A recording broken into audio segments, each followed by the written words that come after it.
Konnichiwa à tous et bienvenue sur le Japon fou fou fou, c'est David. Alors je vais essayer de ne pas parler trop fort puisque Liam et Eri dorment dans une pièce à côté. Sachez que j'ai reçu beaucoup de messages sur les réseaux sociaux et sur les commentaires, dans les commentaires YouTube, pour me dire que le nouveau format que je lançais avec cette première vidéo et sur ma question au Japon, bah, ça vous plaisait beaucoup. Donc merci énormément pour tous ces messages de soutien. Et puis j'ai reçu beaucoup de questions déjà avec le hashtag. Donc ma question au Japon, à la fois sur les réseaux sociaux, en commentaire YouTube, et également certains m'ont envoyé leurs vidéos, leurs questions en vidéo et bien, par mail. Donc je remercie à tous ceux qui m'ont posé des questions. Je vais pas pouvoir répondre à toutes les questions, mais voilà, quand j'ai un peu de temps, j'essaie de répondre aussi aux commentaires, à vos questions par commentaire. Parce que là, il y avait beaucoup de questions pertinentes. Pour sélectionner les bonnes questions, franchement, c'était pas facile. Donc j'en ai sélectionné une déjà, mais j'en ai d'autres en tête. Donc j'en garde quelques-unes de côté pour des futures vidéos. Mais n'hésitez pas, en commentaire de cette vidéo, à me proposer une question sur le Japon, n'importe quel thème, c'est vous qui décidez. Et puis donc, on commence avec un premier thème, c'est une première question sur les tatouages au Japon. Est-ce que c'est mal vu? Alors c'est une question qui m'a été posée par Audric en vidéo. Donc je vais diffuser ta vidéo, puis après je vais tâcher de répondre. Alors ma question c'est, je me suis récemment fait j'arrive pas, voilà, un tatouage qui fait à peu près tout mon avant-bras et je sais que le tatouage c'est pas la chose la mieux vue au Japon. Et donc je voudrais un peu savoir quels sont les préjudices qui pourraient m'atteindre si je vais vivre au Japon, parce que c'est ce que je voudrais faire. Donc quels sont les préjudices qui pourraient m'avoir, mais aussi quelle est la vie en fait de japonais jeunes et plus âgés par rapport à la question du tatouage. Donc voilà, je te remercie de ta réponse et je te souhaite une bonne continuation. Tchuss. Voilà, arigato gozaimasu. Merci Audric déjà de m'avoir posé cette question. Je pense que tu as eu un petit problème de son sur ta vidéo. C'est pas grave, on t'a quand même compris. Donc toi tu as un tatouage et tu te poses la question, est-ce que ça va être mal vu une fois au Japon? Quels sont les problèmes que je pourrais avoir? Alors sache déjà que moi, bon, peut-être que ceux qui ont cliqué sur la vidéo parce qu'ils se sont dit que j'avais fait un tatouage I Love Eri vont être déçus, oui, mais j'ai pas de tatouage I Love Eri. Non, c'était juste pour la vignette. En tout cas, j'ai des amis qui sont français et qui ont des tatouages, donc je sais à peu près ce qu'il en est, donc je vais pouvoir te répondre. Tu te trompes pas quand tu dis que c'est mal vu au Japon.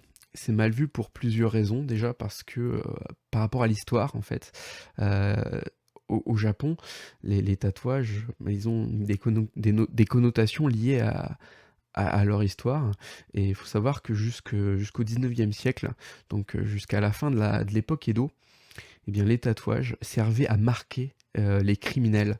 Donc on tatouait sur une partie visible du corps eh bien, les criminels pour montrer que cette personne avait fait un crime par le passé et donc elle était susceptible de faire un nouveau crime. Donc pour la marquer, on les tatouait, on tatouait les criminels et c'était vraiment socialement extrêmement mal vu d'avoir un tatouage vu que c'était vraiment connoté criminel. À partir du début du XXe siècle, enfin fin 19e, début 20e, pendant l'époque période Meiji, eh bien les tatouages ont carrément été interdits.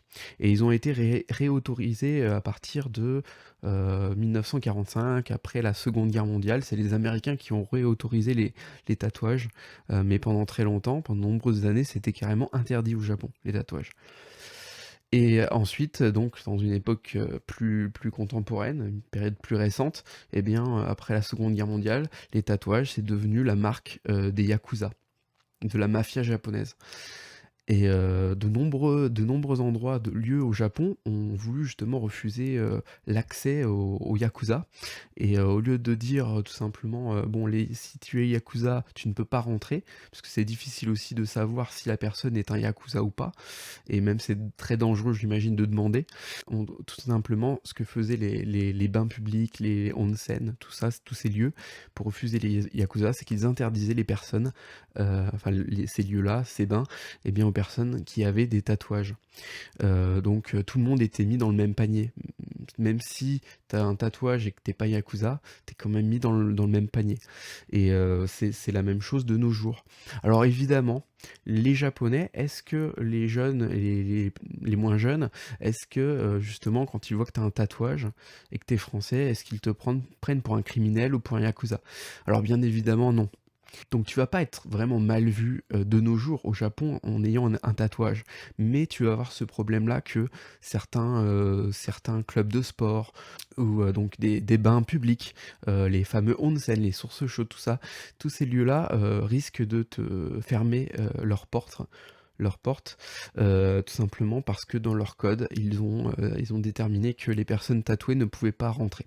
Il y a des personnes qui veulent faire changer les choses puisque, en vue des Jeux olympiques, avec le nombre croissant des touristes, qui arrivent, les Jeux olympiques, de Tokyo, c'est pour bientôt, c'est en 2020 et donc avec les nouveaux touristes, beaucoup de personnes, de touristes ont tatoué et ne sont pas des yakuza. Les Japonais savent bien que les étrangers tatoués ne sont pas des yakuza, il y a pas de souci là-dessus. Beaucoup d'établissements, je pense, vont commencer à changer à l'avenir, leurs règles, à modifier leur code et donc à permettre, aux personnes qui ont des tatouages de quand même venir dans les onsen, dans les bains publics ou dans les salles de sport. Mathieu, hein, qui a un énorme tatouage sur la cuisse, lui, eh bien, il me disait que dans certains onsen, eh bien, il avait le droit, s'il le cachait avec, des grandes bandes de sparadrap, s'il cachait son tatouage, eh bien, il pouvait rentrer. Faut savoir que les tatouages des yakuza, c'est pas du tout la même chose que vos tatouages peut-être à vous, qui sont, j'imagine, des plus petits tatouages. Les yakuza, eux, c'est des tatouages énormes qui prennent des années à être faits et qui coûtent très cher. Et c'est des tatouages qui prennent tout le long du dos, ou tous les bras, toutes les cuisses. Enfin, vraiment, c'est des trucs énormes. Donc les Japonais font quand même la différence, mais ça reste, on va dire, mal vu, relativement mal vu, très connoté. Négativement en tout cas dans les mentalités japonaises, même si c'est en train de changer au fur et à mesure. J'ai aussi également lu que les personnes tatouées avaient davantage de mal à trouver un travail, notamment dans les grandes entreprises japonaises, surtout si le tatouage est très visible, sur une partie du corps très visible. Si c'est une partie du corps plus intime, évidemment ça pose beaucoup moins de problèmes. Voilà, j'espère que j'ai bien répondu à ta question, Audric. Je pourrais peut-être pas aller dans tous les onsen, donc essaie peut-être de le cacher si tu peux. Tu pourras quand même visiter la plupart des lieux au Japon sans avoir de soucis. Les Japonais vont pas mal te juger, je pense pas que t'aies de problème. Ils ne vont pas t'arrêter à l'aéroport pour ça en tout cas. Vous avez un tatouage, vous rentrez en France. Non, non, t'inquiète pas, ça ne se passe pas comme ça. Voilà, j'ai répondu à ta question. Donc, à vous maintenant de me poser des questions avec le hashtag MesQuestionsJapon, que ce soit sur les réseaux sociaux, en commentaire YouTube, ou carrément envoyez-moi vos petites vidéos où vous me posez votre question face caméra.